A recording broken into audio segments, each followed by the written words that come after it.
Some days it feels like there are way more Tesla Model 3s and Model Ys than any other car make and model roaming around on our streets. People are scooping these things up just like they do with iPhones every year. And I became one of those Tesla owners myself not too long ago, not because I wanted a Tesla, but because the Tesla Model S Plaid is the cheapest way you can get your hands on 1,000 horsepower.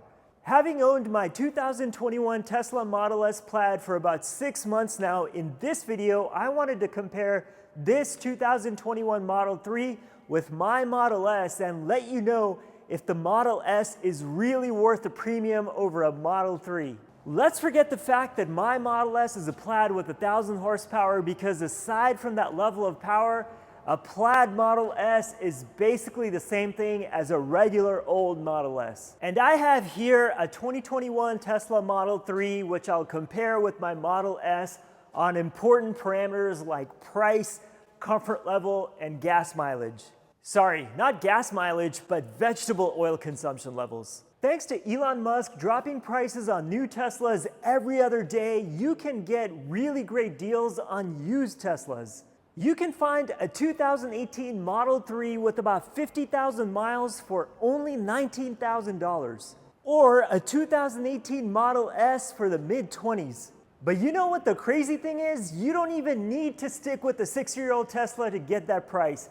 You could get a 3-year-old 2021 Model 3 for the high teens. That's incredible value, and for a 2021 Model S, you can find one for about $40,000 with a similar amount of miles. Now you might be wondering why a Model S has such big of a price difference between a 2021 and a 2018, whereas the 2018 Model 3 and a 2021 Model 3 is about the same price. That's because in 2021, the Model S went through some pretty extensive updates, an all-new interior, a lot of exterior changes. It looks and drives so much better. Even a $40,000 Model S for just being 3 years old is a crazy good value.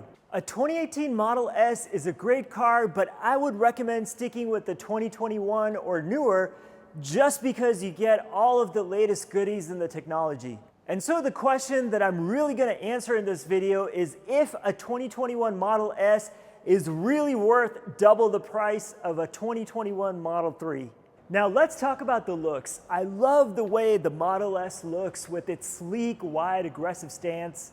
It's everything the Model 3 is not, and sad to say, I just don't like the way the Model 3 looks. The Model 3 is smaller than the Model S. The Model S is wider, bigger, much more spacious on the inside. The Model 3 is a tighter fit for sure.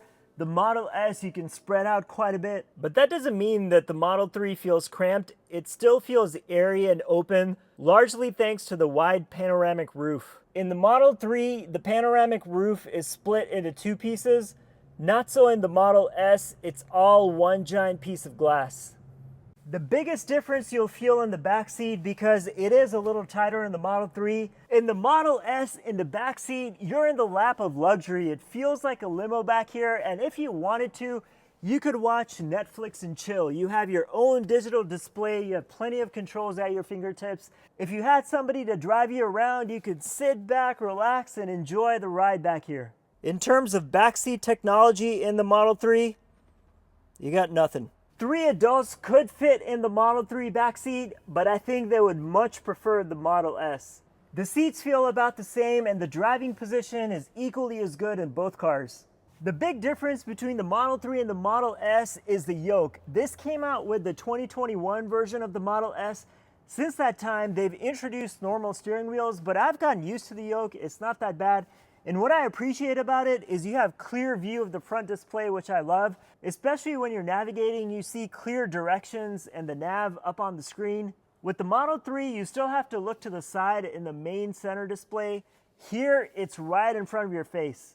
A steering wheel is definitely more convenient, but once you get used to the yoke, it's really not that bad. What I really hate about the Model S and the yoke are these stupid signal buttons. I can never feel them. I always have to look for them, and it's so distracting when I'm driving. I would much rather have stocks just like every other car on the planet. This is a case where too much technology is not only not solving a problem, it's making things worse. In fact, the Model 3 wins the comparison just on the basis that it's got normal stocks for the signal as opposed to dumb buttons on the wheel. The Model 3 does have a stock for park, reversing, and driving, and the Model S touchscreen is fine for that. But the lack of a signal stock really is a disaster. In the Model 3, you have the knobs just like you do with the Model S. You can use it to move the steering wheel up or down. Same thing in the Model S. In the Model 3, you just have the center display, and even the center display is not that big. The Model S is a lot bigger. The Model 3 display is smaller, but still just as functional with all of the same menu options. The storage options in the Model 3 is very similar to the Model S, but just because the Model S is bigger, everything is wider, and you have much more storage in the Model S. But I still think you have plenty in the Model 3. The Model 3 door pocket can fit a big water bottle like this with just as much ease as it can in the Model S. The big benefit with the Model S, which I love, is the hatchback design.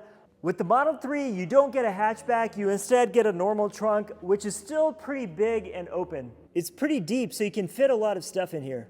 You can also put the back seats down if you'd like. When it comes to sheer space, it's tough to beat the Model S. It can act as your SUV or truck because you got so much room in there. In the Model S, you have some switches and buttons to put the seats down, but hey, you're paying more for the Model S, you better get some extra tech. The only difference in maintenance cost when it comes to the Model 3 and the Model S are tires. The Model 3 tires are going to be cheaper because they're smaller and narrower.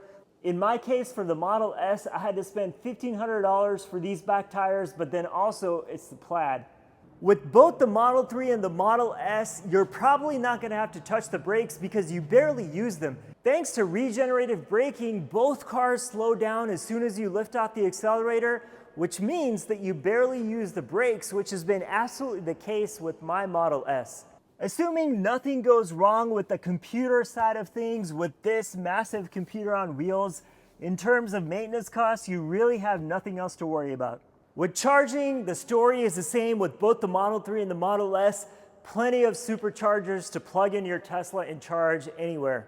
The ride in the Model 3 is not as good as the Model S. My Model S has the air suspension, and so the ride is really good in it. That doesn't mean that the Model 3 is bad. It just loses its composure more over bumps, and it's a bit more jarring.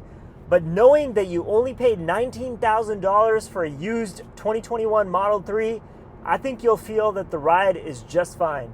In the Model 3, you're going to hear more road noise, more tire noise specifically, more so than the Tesla Model S. The Model S is definitely more comfortable, luxurious than the Model 3, but it better be. That's why the car was designed, and you're paying a lot more for the Model S. And with the Model S, you will get a quieter, more refined ride, and this one has air suspension, which is really great. You can adjust the levels in it, make it as firm or as soft as you need it to. It definitely feels like a higher quality car, but is it twice as good as the Model 3? I'm not sure. But it's hard to complain about the Model 3's overall interior comfort and ride quality because it's still so much better than most cars out there. And even though you don't get 1,000 horsepower with the Model 3, you don't really need it. It's entirely way too excessive. It's not usable, and you don't even really need the Model 3 performance, which can get from 0 to 60 in 3 seconds. Just don't get the lowest performance model, and I think you'll be really happy with the pickup. The instant torque is great, plenty of passing power, just punch it, and your car will take off. The one thing I really appreciate about the Model S is the screen that's right in front of you when you're driving. Especially when you have nav on, being able to see all the directions staring at you right in front of your face. With the Model 3, you do have to look to the side, so it's slightly distracting, and the screen is not as big, even though the overall display is fine. It's just that I've gotten spoiled with the Model S, so I really like the display of both screens next to each other. Aside from the fact that my Plaid is insanely powerful, the delivery of the power, the instant torque, all of that feels the same between the Model S and the Model 3. And driving the Model S and Model 3 back to back makes you realize just how good the Model 3 is at a fraction of the price. The biggest thing that you'd be giving up with the Model 3 is that extra bit of luxury that you get with the Model S. It's pretty mind-blowing to think that a car as good as the Model 3 you could buy for under $20,000. Could be 16,000, 15,000. It really depends on how many miles you get this car with. To get a reasonably new 3-year-old Model 3 for the teens is an incredible deal. And if you're on a budget, there's no question that the Model 3 is absolutely the answer. But if you're like me and you care about looks, luxury, and power, then a $40,000 2021 used Model S is still a great deal. It's got more space, it's more comfortable, and a Model S might not be twice the car that a Model 3 is, but it's close enough. Let's just say it's 1.5 times the Model 3. But best bang for the buck? You're looking at it, Model 3. Not only do you buy it for the teens, you most likely will have to spend zero money on maintenance, so you get to own and drive one of the cheapest and best cars on the road today. And if there's one big reason why I'd get a Model 3 over a Model S, stocks. I need me some stocks, man.